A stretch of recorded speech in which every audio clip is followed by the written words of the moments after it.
दोस्तों, शिगे टेल्स में आप लोगों का हार्दिक स्वागत है। समझदारी, चतुराई, बुद्धिमत्ता, हाजिर जवाबी ये रातों रात नहीं आती। कुछ होती हैं, कुछ सीखनी पड़ती हैं, कुछ तराशनी पड़ती हैं। ज्ञानी व्यक्ति जरूरी नहीं सुंदर हो, जरूरी नहीं पैसे वाला हो, जरूरी नहीं सुंदर वस्त्र पहने या उच्च पद पर आसीन हो। साधु संत तो सूक्ष्म वस्त्रों में होते हैं। ज्ञान का असीम भंडार उनके पास होता है। जैन वे तो दिगंबर वेश में होते हैं, ज्ञान का सागर उनके पास होता है। ऐसे ही देखने में गंवार या अबोध व्यक्ति भी ज्ञानी हो सकता है, कोई बड़ी बात नहीं। आइए शुरुआत करते हैं आज की रोचक, ज्ञानवर्धक और दिलचस्प कहानी की।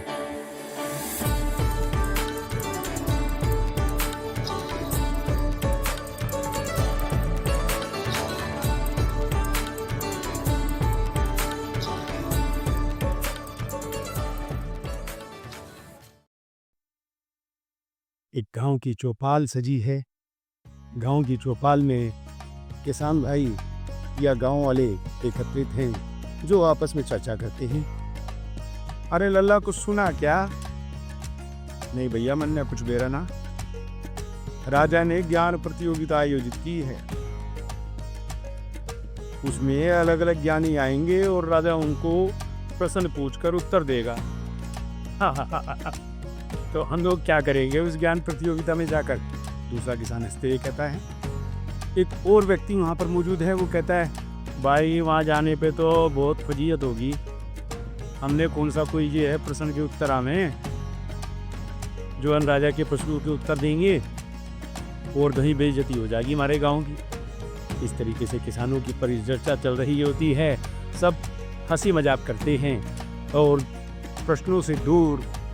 फिर एक किसान के मन में आता है, भाई राजा ने प्रतियोगिता आयोजित की है, कुछ खान पान का भी तो प्रबंध होगा। ये सुनकर सब ठाके लगाकर हंसते हैं। भैया खान पान तो होगा, खाने पीने चलते हैं। इतने में एक किसान होता है जिसके लड़के का नाम गट्टू गवार होता है। गवार वहाँ के लोगों ने उसका नाम दिया था, वैसे उसका नाम गट्टू होता है। गट्टू गवार अपने पिता से जिद करता है, बापू बापू मैं भी वहाँ जाऊँगा, मैं वहाँ पे राजा के प्रश्नों के उत्तर दूंगा। उसका पिता बशीर कहता है, बेटा ये आफत में वही ना ले, राजा के वहाँ जाएंगे गल बेइज्जती हो जाएगी हमारी। गट्टू कहता है, बापू जब मैं बकरियों को चरा सकूं और बकरियों को घुमा सकूं और बकरियां इधर उधर हो जा उन्हें संभाल सकूं, तो क्या मैं राजा के 2-4 प्रश्न नहीं संभाल सकता? एक बार फिर गांव में सब लोग हंस पड़ते हैं उसकी बात सुनकर। कहते हैं, गट्टू गवार वहां जाएगा, राजा के प्रश्नों के उत्तर देगा। तो अंत में फिर सब लोग जो है आपस में चर्चा करते हुए एक निर्णय लेते हैं कि चलो गट्टू गवार के सहारे हम लोग भी वहाँ चलेंगे। गट्टू गवार को वहाँ पर जाने के लिए नियुक्त किया जाता है। गट्टू गवार वहाँ पर जब पहुँचता है और सभी राज्य की प्रतियोगिता की ओर कूच कर देते हैं। राजा का दरबार सजा है। अलग अलग जगह से बहुत ज्ञानी पंडित वहाँ आए हुए हैं और राजा पूछता है, सबसे पहला सवाल, बताओ सबसे तेज चीज क्या होती है? एक ज्ञानी कहता है, महाराज हवा सबसे तेज होती है। राजा हंसते हुए, नहीं, हवा से भी तेज चीज है, ये जवाब सही नहीं है। अब दूसरा व्यक्ति वहां पर मौजूद वो कहता है, महाराज फिर तो घोड़ा ही सबसे तेज होगा। राजा थोड़ा गुस्से में, घोड़ा भी थक जाता है, तो ये जवाब भी सही नहीं है। कोई शेर को तेज बताता है, कोई हवा को तेज बताता है, कोई घोड़े को तेज बताता है। इस तरीके से जिसके मन में जो आता है वो उस वस्तु, उस चीज को, उस जीव को तेज बताता है। राजा कहता है, क्या मेरे दरबार में कोई नहीं जो इस सवाल का उत्तर दे सके? तभी गट्टू गवार हाथ उठाता है, कहता है, महाराज मैं इस सवाल का जवाब जानता हूँ। राजा कहता है, बताओ इस सवाल का जवाब। तो गट्टू गवार कहता है, महाराज सबसे तेज होता है विचार। राजा कहता है, विचार? वो कैसे, समझाओ। गट्टू गवार कहता है, महाराज, हवा को चलने में समय लगता है, घोड़े को दौड़ने में मेहनत लगती है, लेकिन विचार, मैं तो एक पल में यहाँ से चांद तारों तक कहीं भी पहुंच जाता है। राजा ये सुनकर बहुत खुश होता है। दरबार में तालियों की गड़गड़ाहट गूंज उठती है और सभी वाह वाह कहने लगते हैं। अब राजा दूसरे प्रश्न की ओर आता है। कहता है, चलो पहला प्रश्न का तो सही उत्तर मेरे को नहीं गया, अब बताओ दुनिया की सबसे भारी चीज क्या है? तो एक दरबारी कहता है, महाराज, सोना सबसे भारी होता है। राजा कहता है, नहीं, गलत। दूसरा दरबारी कहता है, महाराज, लोहा सबसे भारी होता है, उसका मुकाबला नहीं कर सकती। राजा फिर से हिलाते हुए कहता है, नहीं। अब राजा एक उम्मीद भरी निगाह से गट्टू गवार की ओर देखता है। बालक, क्या तुम बता सकते हो सबसे भारी चीज क्या होती है?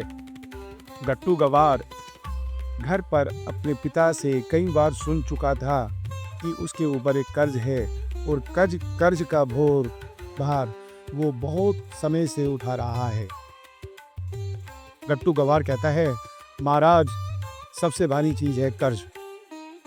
सारे दरबारी हैरानी से उसकी ओर देखने लगती हैं। कर्ज? वो कैसे? गट्टू गवार कहता है, हाँ महाराज, कर्ज इतना भारी होता है कि आदमी सोने पर भी चैन से नहीं सो पाता। जैसे मेरे पिताजी, ये कंधों पर नहीं दिल पर बोझ डालता है। व्यक्ति सारी उम्र कर्ज उतारते उतारते रह जाता है, फिर भी बड़ा मुश्किल से वो कर्ज उतार पाता है। कर्ज का भार सबसे भारी होता है। राजा उसका ये जवाब सुनकर बहुत प्रसन्न होता है और तालियों की गड़गड़ाहट गूंज उठती है। अब राजा तीसरे और अंतिम सवाल की ओर आता है।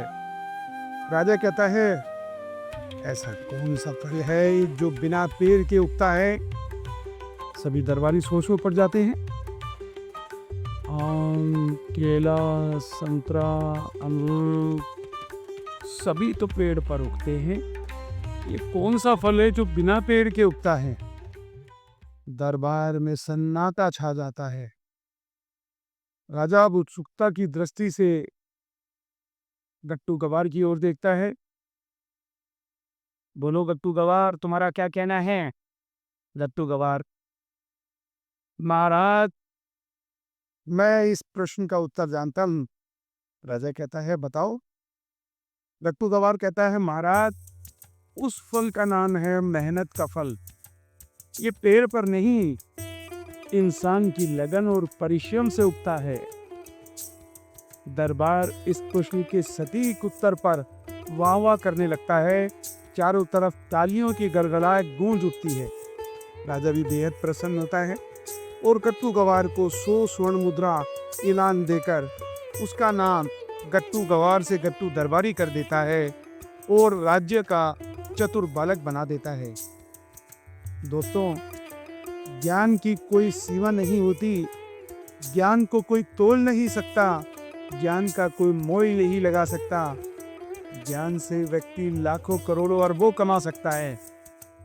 दोस्तों, किसी ने क्या खूब कहा है, सागर की गहराई नाप सकते हैं, आकाश की दूरी भी नाप सकते हैं, ज्ञान की गहराई कहाँ तक समाई, आज तक किसी को समझ न आई। यह कहानी और इसके सभी पात्र काल्पनिक हैं। हमने कहानी को सभी उम्र के श्रोताओं के लिए सुलभ और आकर्षक बनाने के लिए कुछ रचनात्मक स्वतंत्रता ली है। यह पॉडकास्ट एक सकारात्मक संदेश है। इसका उद्देश्य किसी भी धर्म, जाति, क्षेत्र, समाज तथा लिंग के लोगों को ठेस पहुंचाना नहीं है। शिखी टेल्स के अगले एपिसोड पर आपसे शीघ्र ही मुलाकात होगी।